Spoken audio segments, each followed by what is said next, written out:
All right, great. Thank you so much. It's a pleasure to be here. My talk is going to be a little bit different from the talks that I've listened to this afternoon, and I suspect you have been listening to in the morning as well. I'm not going to talk so much about techniques for smarter programming as about a different application area where some of the techniques that have been talked about are applicable, and also I think a whole bunch of newer techniques may be applicable. This is an area which actually is pretty old. It goes back to even the foundation of logic programming when Bob Kowalski took on the Herculean task of trying to formalize the British Nationality Act, mid-80s, late 80s, and so on and so forth. At that point, that project, I think in hindsight, one could say, was not as successful as we would have liked, but I'm going to argue now that 30 years later, there is not only much better technology available, but also a much richer industrial context in which this work can have an immediate impact and then lead, therefore, to hopefully a virtuous cycle of problems and solutions and increased applications and so on and so forth. So I'm now, I don't know if many of you know me, I've had a background in logic, constraints, concurrency, and now I'm back to some of the things that I started working with in the early 90s, essentially knowledge representation. But at IBM, at the T.J. Watson Research Center, we have a major investment in the next generation of, let's say, AI/cognitive computing technology, and most of it has hitherto been focused on essentially statistical techniques. And what I have been I've been tasked with is the goal of integrating onto such a platform ideas about reasoning and good old-fashioned knowledge representation. So this particular domain, which is compliance, reasoning about compliance, is intended as a kind of an exemplar domain for us to showcase what kinds of things are possible with an appropriate formalization of the underlying domain and reasoning with that, again, in the context of machine learning, that are not quite feasible given purely statistical techniques working on natural language as the basic input. So that's the overall frame for the work. And here, what I'm trying to illustrate is the notion that within the compliance, first of all, the compliance problem, and one can look at the compliance problem as illustrated here, is a very real problem and has a major sort of consequence in particularly the banking and financial industry worlds, coming out of the near meltdown of the global economy around 2008. In particular. Now, of course, recent political changes in the US might cause some backtracking on the significant expansion of the regulatory framework that has happened since then. But it nevertheless is the case that particularly in Europe, there are a large number of regulations that are in place, and banks for their actual operation need to figure out how these large number of regulations, in this case these are mostly American agencies, what these regulations mean for the basic operation of the enterprise. And these are the sorts, and this is essentially, even though I talk about banking and the financial industry, it's independent of the industry because these sorts of questions arise across a wide variety of domains. And the questions are of the form, well, first of all, what are regulations? Regulations are ultimately constraints on the operation of an enterprise, which have to be demonstrably met. So at the end of the day, you're going to have an auditor visiting you who needs to know how, in the case of, let's say, the Truth in Lending Act, which in the US has a requirement that if you are a financial company, you're issuing a mortgage to a person, and that mortgage is a variable rate mortgage, you cannot change the rate of the mortgage, even though it is specified in the contract that you could, without giving due notice to the person in writing for some period of time before the actual rate effect goes in, hike goes into effect. And so when the auditor comes along, he or she wants to know, how are you implementing this policy, independent of whether you're able to show that for one human, here's the letter that I sent, and so on. They need to see a universally quantified assertion for all humans who have policies with you. You have a process in place that ensures that this regulation is to be followed.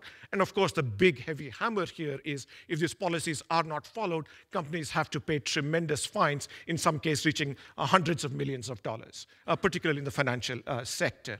So the sorts of questions that enterprises need to answer are things like, what does this new regulation mean for the particular things that I am interested in? I'm a lawyer employed by a bank, and I have a responsibility in understanding the law in terms of, let's give another example, in terms of opening new branches of my bank in India, in the Reserve Bank of India has got all kinds of regulations.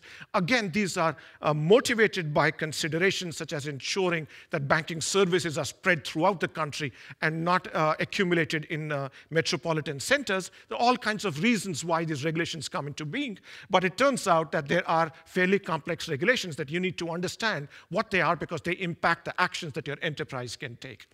And similarly, you want to enter into a new credit card business in Serbia. What are all the regulations that apply to you? Getting to understand that has a material impact on how quickly you can enter business and how quickly you can turn a profit. The real problem is that these constraints are changing. And I will give you concrete examples of regulations that come into being, and then 2 or 3 years later, they change again, and they change again. And it turns out that certainly in US banks, major international, multinationals, they employ thousands, sometimes tens of thousands of lawyers just to keep track of these regulatory changes and how they affect the operations of the company.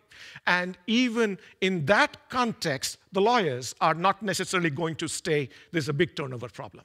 So the central issue for the enterprise is how to understand these regulations, computationalize them in such a way that they can show to auditors when auditors come end-to-end compliance with the regulations and maintain this even as the people who today manually understand these large technical documents, they're turning over and newer people are coming into play.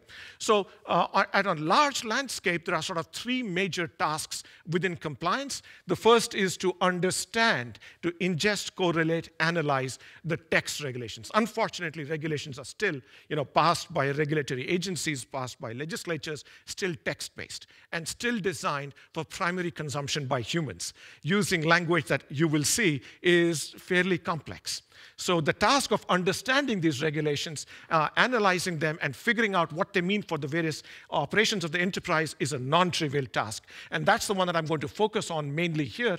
There are also other issues about how do you design the systems within the enterprise in such a way as to minimize costs and ensure more flexible implementation for the anticipated new regulations that you might have in mind. And ultimately also, how do you monitor the execution of these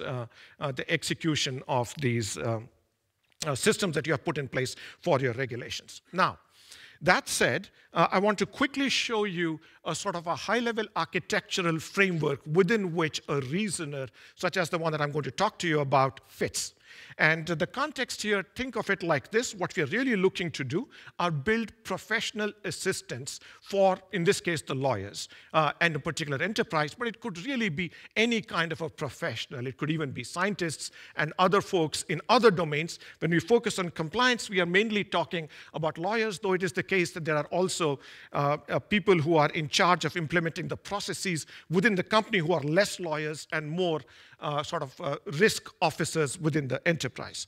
So we are talking about a framework in which the human is being helped by a professional assistant with who the human interacts primarily through a question-answer, natural language interface, asking questions which then get transformed into some sort of, through natural language understanding systems, into some sort of a semantic or quasi-logical representation, which is then input into the reasoner, which is informed by hopefully a pretty rich domain theory built up offline through the development of a large number of techniques, primarily based on machine learning, for knowledge extraction. And these include, again, I'll talk a little bit about these as I go forward. The main point is that this provides a framework by which different kinds of reasoners are able to produce output, which then ultimately has to be translated into text for the human to consume, text and other forms of structured material via some kind of a natural language generator. So there are a lot of pieces that need to come together in order to enable a reasoner to work within a context of a professional assistant for professionals in this space, such as lawyers. So within this large space, our main focus is on developing these four prongs. We take the central point of view that formalizing everything is sometimes not feasible. So there is a continuum between natural language and working with natural language, and formal logic and working with formal logic. In particular, there's work by Chris Manning's group at Stanford around so-called natural language inference, which we think has some merit. And so in some situations, we want to be able to combine processing, so-called reasoning implementations that work with natural language forms more or less directly, along with reasoning systems that work on the more classical knowledge representation style schemes. And of great interest to us is, in fact, combining the more classical knowledge representation reasoning techniques with machine learning techniques, particularly deep learning techniques. And there's a lot of exciting work going on now at places like University College in London and UMass and other places around combining essentially, and I'll talk more about this in my talk tomorrow, but essentially combining a symbolic representation of logical forms with a kind of numeric representation that is suitable for techniques such as stochastic gradient descent in order to learn the theories and optimize them in various ways. What is critical here is that ultimately we are dealing with natural language text, and we have to solve the problem which earlier generation of knowledge representation researchers did not address, of how to extract that knowledge from natural language text in a more or less automated way. Here we think about the human as being fundamentally in the loop, so we don't need to go all the way to automated. That's a very, very hard problem. Instead, we talk about reducing the amount of time it takes for the human to come up with the formalized representation so that enough a value can be provided even with a partial solution to this problem. So the integration of neural network techniques in particular is a really important area. We have actually Horst Samilowitz and some of our colleagues, we have a paper last year in AAAI around using neural network techniques to improve the performance of ensemble SAT solvers. So that's a sort of a start for us in the space of combining these kinds of techniques. Here, concretely, what I want to spend the rest of my talk about is to show you several examples of how reasoning can be done even today, even using more classical symbolic representation technology. But you're working in the context of basically logic programming with constraints framework. And my view here is, I'm going to say the word prologue, but what I mean by prologue is more not the control aspects of prologue, but I mean the more abstract notion of programming with pure logic presented in a definite clause format. And it is surprising how much you can do without taking recourse to the control constructs or without building in any understanding of the control constructs that are typically provided in a prologue-like setting. And in particular, I mean that constraints are available and used. And I should say that the constraints of interest to us, you will see there are some simple numeric constraints that show up several times in various places when you're formalizing the law. But more importantly, even a notion of textual entailment can be formalized usefully as a particular kind of a constraint system. Let me quickly say what I mean by textual entailment. There has been a lot of work in the natural language understanding community to try and formalize a relation between, let's say, two natural language sentences, which are of the form that if this is known to be true, then this must be true. and formalize that without getting into a representation of this sentence as a formal set of sentences in logic, but try to simply learn this relation from a large corpus. This is an active area of work. There have been many workshops and many corpuses. The most recent results are a big corpus out of Stanford, which has about 500,000 pairs of such sentences. And astonishingly, it turns out that an appropriate LSTM provides some of the best performance on that particular corpus at something close to 90% performance in terms of accuracy, and this LSTM uses no natural language, no linguistic information whatsoever.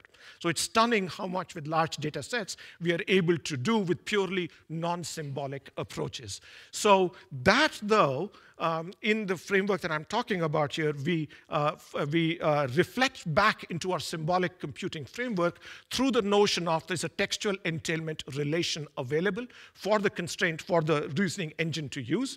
And in some cases, we are simply not able to formalize all the conditions, and you will see how that happens over and over again.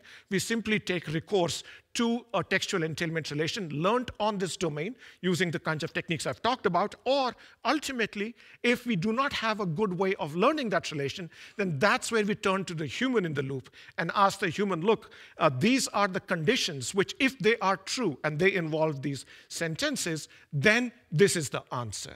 And leave it up to the person to figure out how to resolve those questions.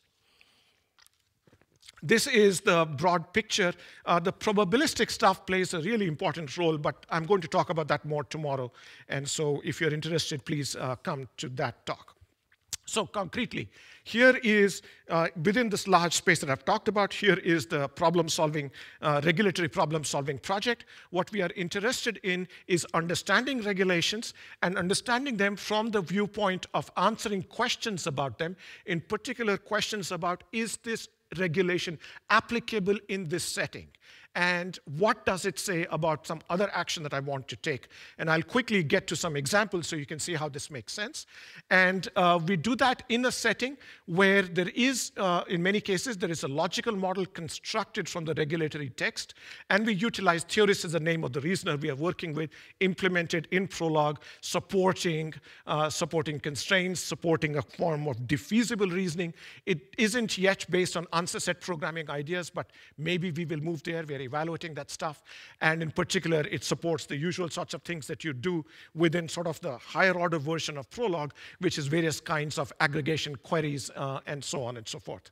So ultimately, what we are doing here is today manually creating theories out of regulatory text with the goal of answering questions that I'm about to show you, the kinds of questions. And ultimately, our goal is to move to these theories in a semi-automated way and in that way attain the scalability that is very hard to do when you've got to throw PhDs at understanding regulations. Finally, here is a regulation to stare at. So it's in the green box on the right-hand side for you. So batteries, I've picked this example because it's some of the simplest regulatory material around, which is still subject to a useful form of reasoning. So batteries are obviously subject to regulation because batteries may have material in them that causes cancer and so on and so forth. So here is the form of these regulations. This in particular is this Directive 2006-66 EC. Here is the form of what these things look like. At the very front, at the very top, there is, and I don't have it here, Article 1 that lays out the scope. What does this regulation apply to? And here it says it applies to batteries, accumulators, and various sorts of electrical devices that store charge that can be used later. And then it tells you right up front what it does not apply to. And this is important because the sort of questions we want to answer are questions that come from a product manager who wants to know, look, I have this particular battery, and that contains certain characteristics, certain amount of material in it. Can I use it in a product that I wish to produce in Europe within such and such a time frame? And we expect our system to come back with an answer of this kind based on raw material that looks like this. So the central point here is that there are conditions of applicability, and then there are conditions that say it is not applicable in certain settings. If the battery is supposed to go out into space, then this whole regulation does not apply. Why? Let's not get into that. It's just that's the regulatory intent. And in particular, if it is to be used for essential security interests for member states, again, these regulations do not apply. So if the program, the person who is producing this product asks you a question, you, meaning the question answerer, the reasoner, has to know enough about these exclusions to be able to say there are some rare situations which might apply in your setting, in which case, other set of reasoning will apply, and that's provided here in the explanation. But a central thing is you can't just provide an answer yes. You have to provide the explanation for why that is the case. And ultimately, the explanation is rooted in the raw material in the regulatory text. So besides these inclusions and exclusions at the very top, this is where the raw material for the actual regulation comes in. And that says that all batteries that contain more than such and such a portion of mercury by weight are not permitted, shall be prohibited from being placed on the market. And then another similar clause for cadmium. And then comes the kicker, more exclusions. Right? Number 2 says, oh, by the way, this will not apply. 1A in certain cases, in particularly the case of button cells, which have a mercury content of less than. So it's relaxing the regulation that has been stated in 1A in a certain fashion. And similarly, 3 is relaxing this 4.1b in a particular fashion, depending upon the intended usage of this artifact. What we are after is obviously producing a formalization of some of that material. And that, I'm going to go in a couple of steps.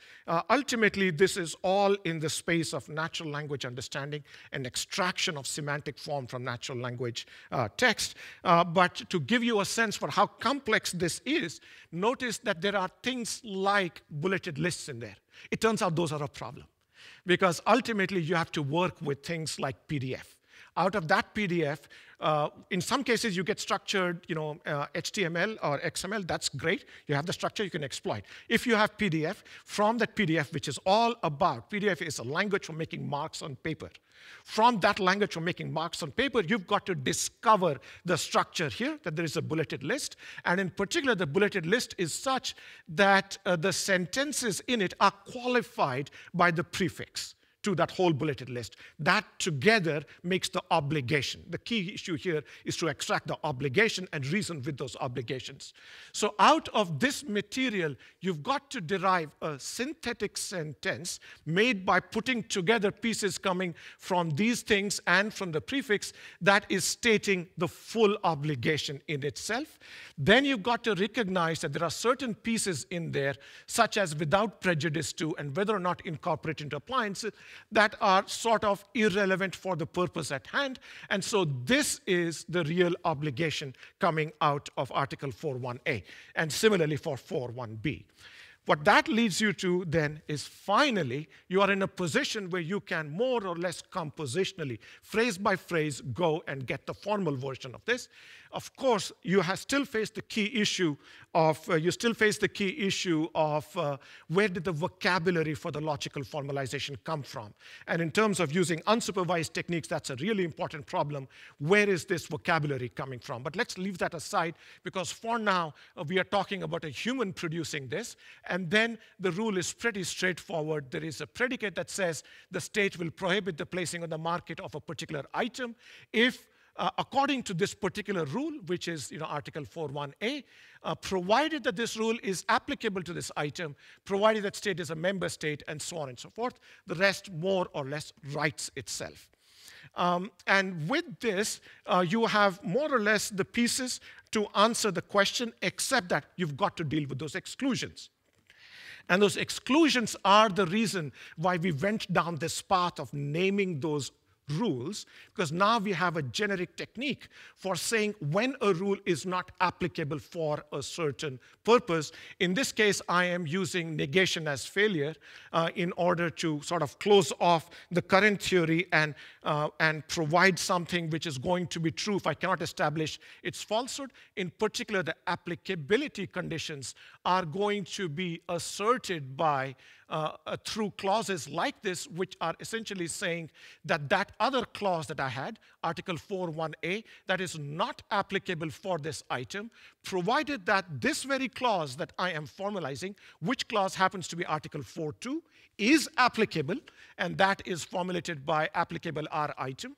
And the item in connection, the item in question is a button cell, and that has a Mercury content that is such and so. So I can put these interacting defaults in place in order to formalize this idea compositionally without having to change the way that I formalized Article 4.1a. I can talk about when it is not applicable.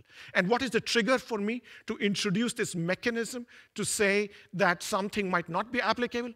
Very simple rule of human politics. If there is any named piece in a regulation, consider that it may be revoked in the future.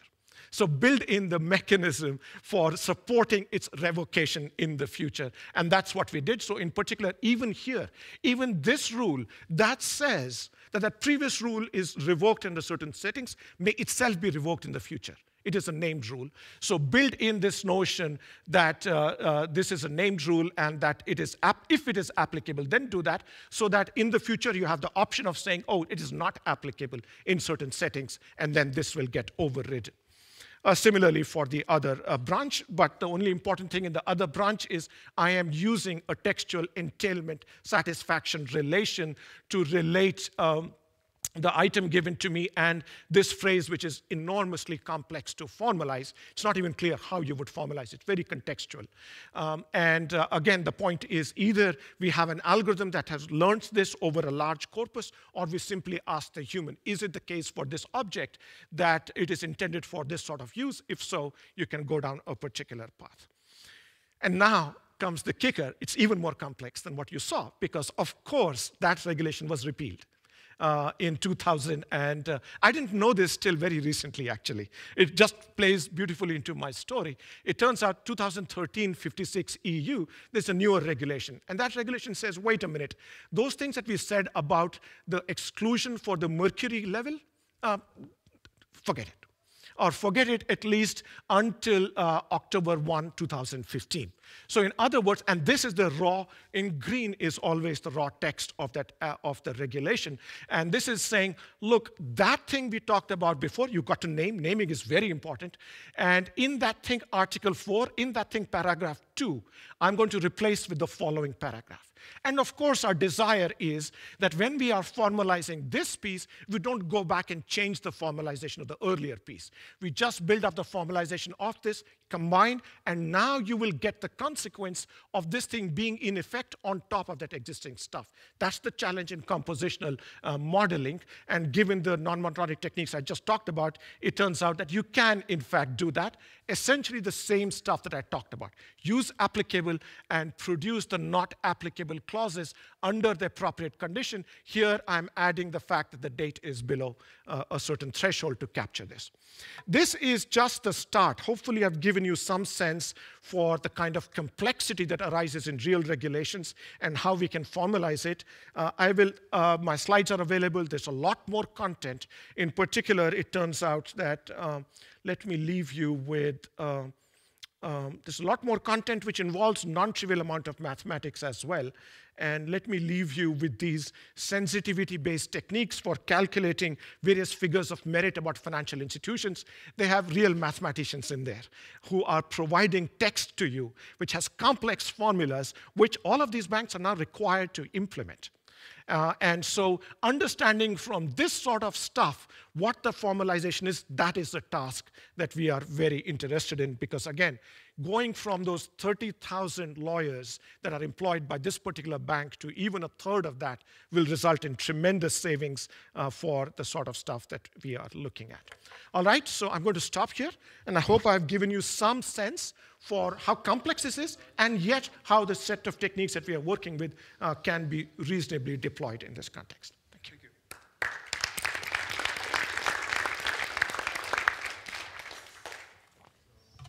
Time for this one question. So you made the point that yes or no is not good enough, yes, right? An answer. And you said that you want to have an explanation. But somehow my intuition tells me that I would not be satisfied with an explanation. I would like to have an explanation with a proof of its validity. So, of course, right? And what that boils down to, as I said again, here we are talking about proofs that make sense to lawyers. And ultimately what makes sense to lawyers is you point out the pieces of text in the original regulation, which you are claiming combined to have the conclusion that he has been shown. So he or she ultimately will take recourse to their own understanding of the law and agree or disagree with what you have done. Right? Well, thank you again.